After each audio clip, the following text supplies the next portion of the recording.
Bismillahirrahmanirrahim. Assalamu alaikum. This is Myra Amjad and I welcome you from the platform of Gohar Publishers. Our motto is redefining the geography of education through digital resources for conceptual learning. Dear teachers, आज हम Gohar science class 5 का chapter 7 start करने जा रहे हैं जिसका नाम है इलेक्ट्रिसिटी एंड मैग्नेटिज्म। टीचर्स, सबसे पहले आपने स्टूडेंट्स को इम्पॉर्टेंस ऑफ इलेक्ट्रिसिटी के बारे में बताना है। स्टूडेंट्स से आपने क्रॉस क्वेश्चनिंग से स्टार्ट करना है कि स्टूडेंट्स आपको बताएं अगर उनकी ज़िंदगी में इलेक्ट्रिसिटी मौजूद ना हो तो उनकी ज़िंदगी कैसी होगी। यानी कि अगर हमारे घर में इलेक्ट्रिसिटी ना हो, अगर हमारे स्कूल्स में इलेक्ट्रिसिटी मौजूद ना हो, हमारे ऑफिसेस में, हमारी इंडस्ट्री में अगर बिजली ना हो तो हमारी ज़िंदगी कैसी होगी। जाहिरी सी बात है कि हम अपनी ज़िंदगी का तसव्वुर भी नहीं कर सकते। आजकल के दौर में इलेक्ट्रिसिटी हमारे लिए बहुत ज़रूरी है। तो आपने स्टूडेंट्स को इस तरह से इलेक्ट्रिसिटी का कंसेप्ट और इम्पॉर्टेंस बतानी है। उसके बाद आप स्टूडेंट्स को बताएंगी कि इलेक्ट्रिसिटी और मैग्नेटिज्म किस तरह से कोरिलेट करती हैं। आप स्टूडेंट्स को बताएंगी कि हमारी डोर बेल, हमारा टेलीफोन, हमारी इलेक्ट्रिक मोटर ये किस तरह से काम करती हैं। आप स्टूडेंट्स को बताएंगी कि ये मैग्नेटिक इफेक्ट से काम करती हैं, वो मैग्नेटिक इफेक्ट जो इलेक्ट्रिसिटी प्रोड्यूस करती है, जिसकी वजह से इलेक्ट्रिसिटी और मैग्नेटिज्म आपस में कोरिलेट करती हैं। जी टीचर्स, जब आप ये कंसेप्ट इंट्रोड्यूस करवा लेंगे स्टूडेंट्स के माइंड में, उसके बाद आप स्टूडेंट्स को इलेक्ट्रिसिटी के बारे में बताएंगी जिसमें आप चार्ज से स्टार्ट करेंगी और एटम के कंसेप्ट की तरफ स्टूडेंट्स को लेकर जाएंगी, क्योंकि एटम के अंदर हमारे पास चार्ज पार्टिकल्स मौजूद होते हैं जो कि इलेक्ट्रॉन और प्रोटॉन होते हैं। आप एटम का स्ट्रक्चर दिखाएंगी और स्टूडेंट्स को इलेक्ट्रॉन और प्रोटॉन के बारे में बताते हुए पॉजिटिव और नेगेटिव चार्ज का कंसेप्ट बताएंगी। उसके बाद आप स्टूडेंट्स को स्टैटिक इलेक्ट्रिसिटी के बारे में बताएंगी।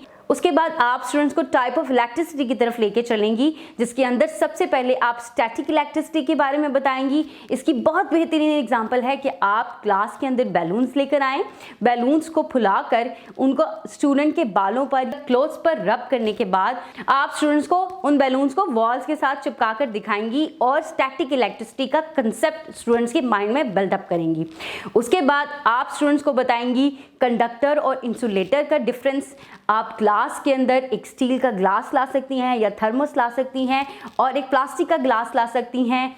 आप बता सकती हैं कि ये स्टील का ग्लास है, ये मेटल है, ये कंडक्टर है क्योंकि इसके अंदर से इलेक्ट्रिसिटी और हीट पास करेगी। जब हम ग्लास को चूल्हे पर रखेंगे या ग्लास को इलेक्ट्रिक स्विच के साथ रखेंगे या इलेक्ट्रिक वायर ग्लास के ऊपर रखेंगे तो उसके अंदर हीट और करंट महसूस होगा। जबकि आप प्लास्टिक के ग्लास को अगर इलेक्ट्रिक वायर के साथ कनेक्ट करती हैं या हीट करती हैं तो उसके अंदर से हीट या इलेक्ट्रिसिटी पास नहीं कर सकती।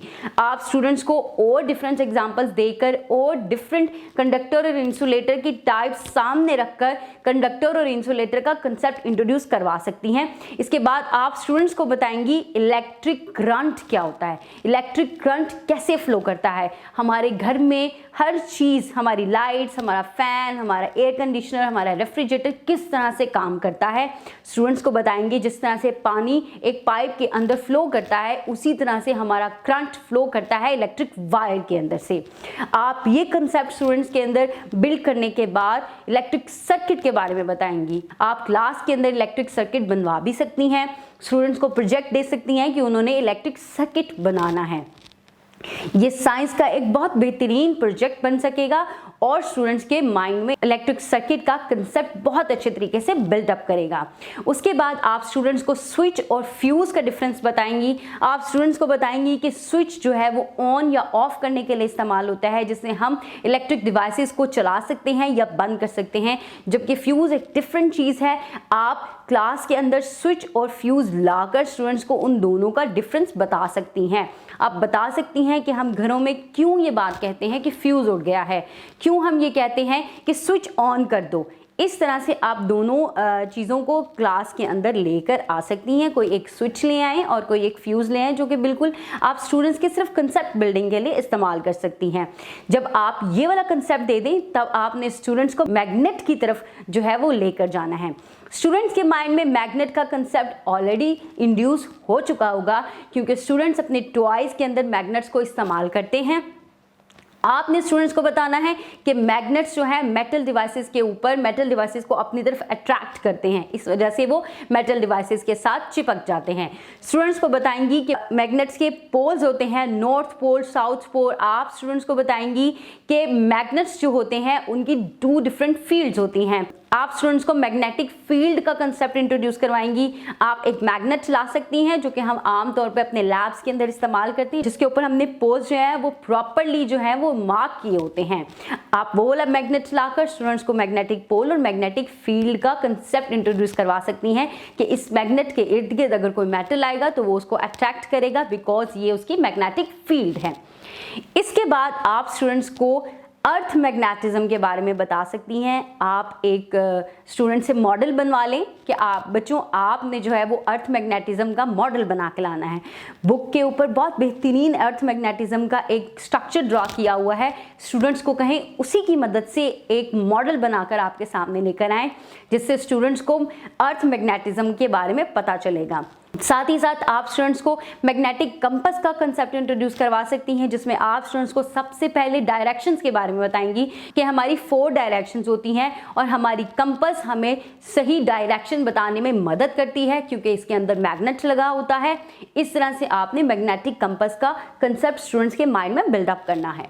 जब आप ये सब कर लेंगी तब आप टाइप्स ऑफ मैग्नेटिज्म की तरफ लेकर चलेंगी। उसमें आप उनको टेम्परेरी, परमानेंट और इलेक्ट्रोमैग्नेटिज्म के बारे में बताएंगी।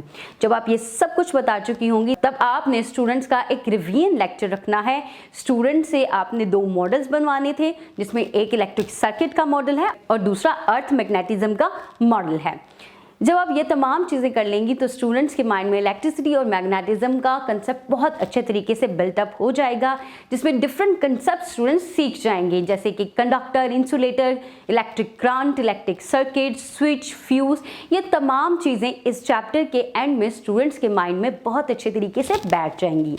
उम्मीद है हमारा ये वीडियो लेसन आपको बहुत मदद देगा। लेकिन अगर आप अपने टीचिंग स्किल्स को और बेहतर बनाना चाहती हैं तो गौहर पब्लिशर्स की वेबसाइट पर मौजूद स्कीम ऑफ स्टडी और लेसन प्लान से भी मदद ले सकती हैं। हम अपने नेक्स्ट वीडियो लेसन में एक नए टॉपिक के साथ मिलेंगे। तब तक अपना बहुत सारा ख्याल रखें। अल्लाह हाफिज़।